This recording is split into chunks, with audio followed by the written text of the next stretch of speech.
Are you tired of your Xbox account and you just want to delete it for good? Maybe you don't play anymore, you just want a fresh start. Don't worry, this video will help you delete your Xbox account step by step, and it's easier than you think.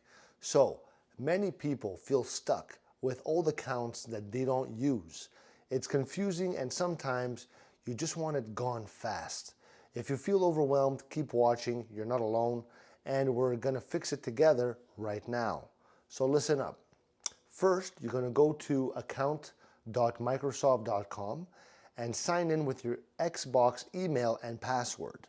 Second, click your info at the top of the screen.